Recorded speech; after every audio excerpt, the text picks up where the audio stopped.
All right, thanks for jumping into Let's Lick Brad channel here. So I do have a box of dimes I'm going to go ahead and start on. I don't do a lot of dimes, quite small. To me, there's not too terribly many errors and varieties that are on there. We do have quite a few circulated ones, but I'm going to go ahead and look through here. Hopefully we find some silver for sure. Cap dyes, any kind of dye clash that's going to be on here. I might add another box to this depending on how well this box goes, but definitely got one box. But I also wanted to kind of point out this right here are some bills that at my wife's work, actually one of her coworkers had some bills, and I've actually trying to look up the Potomac River bill and that Confederate state bill there to get some information off of. If anybody has any of these bills, let me know, and let me know too if there is a foreign currency site that I can go to, or maybe take like a picture of it and it automatically places where this is at and the date and so forth, so on. Kind of like Coinoscope. You could take Coinoscope and take a picture of your dimes, take a picture of your foreigns, stuff like that, and it actually tells you the year and where they were minted and stuff like that on there. But I'm gonna show you real quick. So this right here is a Potomac River banknote, and if I can find where it was at, this banknote was actually made in 1855. It is in rough condition. It does look like it is some animal hide or something like that, old school kind of leathered. Really cool. But I'm trying to find information on it. There's a little bit on there, but a lot of the ones that are on like eBay and so forth, so on, are in like pristine condition. Really tough for me to find. This one here, yet again, there's several of them here that I definitely need to dig into. This one's cool because it's a military payment certificate, and even on the back, the reverse of it, it shows the Pluribus Unum and the information on the back for the military payment certificate. I'm pretty sure I could find information on this one, but then this one here is a really nice bill. $100, and it's even got, I think it's G. Johnston on the bottom here for the register, and then for the treasurer, it looks like U.L. Harvey. I could be wrong, but then the date on this one is also 1862, November 20th. So really cool note, really cool pictures on there. And you turn it over, which is crazy because on the back it says interest paid 1st of January 1863 at Augusta. If you look here, that's 1864, and then you spin it over. This one looks like it's 1895 or something. It's kind of hard to tell, but if any of you have these notes, if anybody knows where to go to for foreign currency, please drop it in the comments and I will get back to you and I will thank you. But like I say, I'm just trying to look up these notes and I'm having a little trouble getting through. I mean, there's even signatures and writing and stuff like that on some of these bills, so it makes it way more interesting. Anyhow, we're going to jump over to the dime hunt here, see if we get anything, and I'll bring it right back in. Honestly, I don't know how many rolls I'm down. There's one that's landing in there. It's probably 20 rolls, let's just say. I do have some variety set up here that I am able to see some, not really damaged, just some different, you see the missing line die right there. This one here is actually sunken down. It's like a really deep strike on that 1990 Philadelphia there. Held it off to the side just to take a gander. Another missing line die here. Pulled off, I want to say it was in 1976, has a lot going on the back. But then 4 of the 1970D proof reverse, possibly proof reverses. So got to look under the scope a little later on. But I got a roll in my hand, and that right there looks like it could be silver. And if that being the case, then that would be the first silver dime we have pulled for 2024. 1964. That is going to be a silver dime.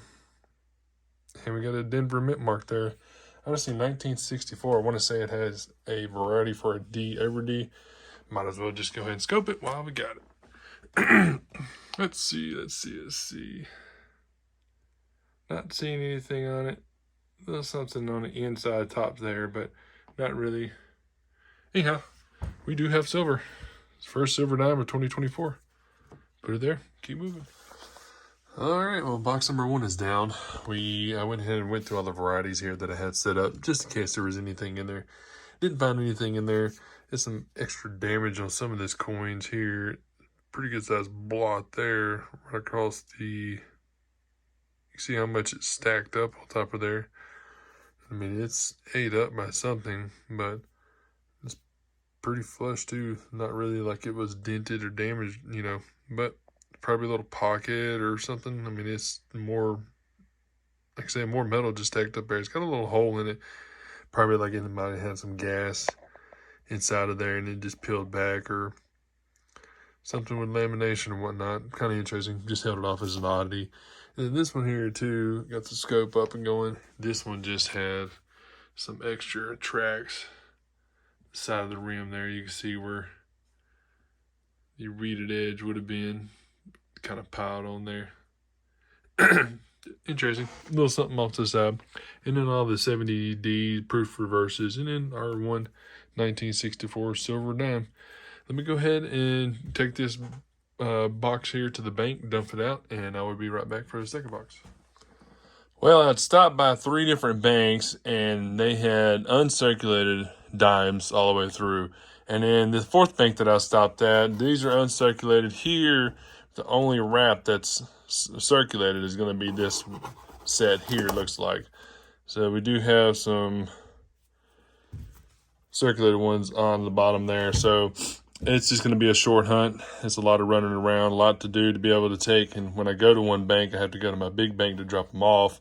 And because I don't like going to the smaller banks, to having to trade out these newer circulated ones to try to get uncirculated ones from them. So I just don't want to ruin the reputation and going there and doing that. So anyhow, I might search a few of these rolls up under the scope just to see if there's anything, and check online for the new 2023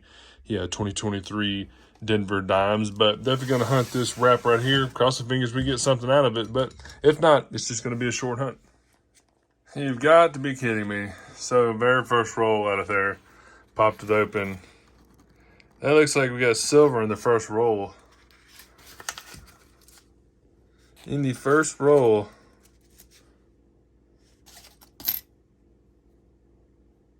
I mean, Philadelphia looks like 1953 Philadelphia silver. Wow.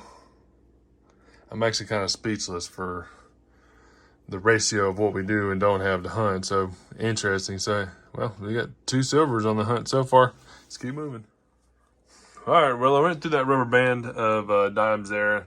I don't think I'm going to go through these uncirculated ones here. I'm going to just take them back to the bank, drop them off. But we did get 2 silvers out of there. From the last box, we got that 64 Denver. And then with this box, actually this one band here, we got that 1953 Philadelphia. I did hold off to the side this dime here. I'm not honestly sure what is going on with it. You see, it looks like it's almost like it was another bubble, probably from like a little gas bubble when it peeled back, or if it was with a retained lamination or however it may be. It's definitely a big pile of excess metal stacked up on top of there. So a little oddity to hold on to.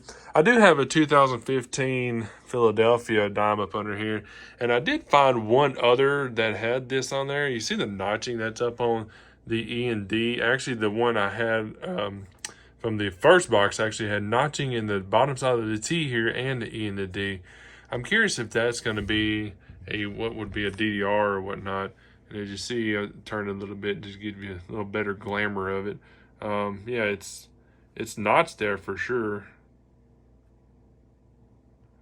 It looks like it could have been probably something a little bit on the bottom, maybe the D there. But like I say, it was also it's a little bit on the T there on the bottom here. It's just interesting, just something different. But a lot of these, let me back up some. A lot of these Philadelphias, basically from 2015 on up, have a ton of die chips on there too. Just they're stacked all over the place on these plants. Actually, on the facial feature also of Roosevelt there, he's got some on his ear, and some of his up on his eye up here, and some in the middle of his hair. So kind of interesting. But yeah, let me know what y'all think, especially for this one here for the 2015. Let me make sure it is 2021 D. Never mind. All right, thought it was 2015. I did have the 2015 in my hand a while ago and was playing around with it. So let me know if you think that might be somewhat of a DDR, possibly on that 2021 Denver here, and then what you think this is for it's pretty crusted, pretty corroded 2017 Philadelphia. But as we say, that's a lot of excess metal stacked up on top of there. And I'm always curious about these errors, because as per mentioned, from what comments and stuff come in, what I see online, and when I talk to folks and when we send pictures around, everybody's got their own opinion for them. It's nice to be able to evaluate them all together and see what we all come up with and what we can actually point it out to be. A lot of times they just tell me, just try to send them in if they're in decent, really good condition, to send them in to get them graded, to get their, the professional opinion on theirs. But anyhow, so I guess all in all, it wasn't too bad of a hunt. We did get 2 silvers, really nice. I haven't done a dime hunt in a while, and I think the last one I did, I didn't get any silver out of it. Anyhow, short video. Hope y'all have a great day. Make sure you hit the subscribe button, and y'all have a fantastic day.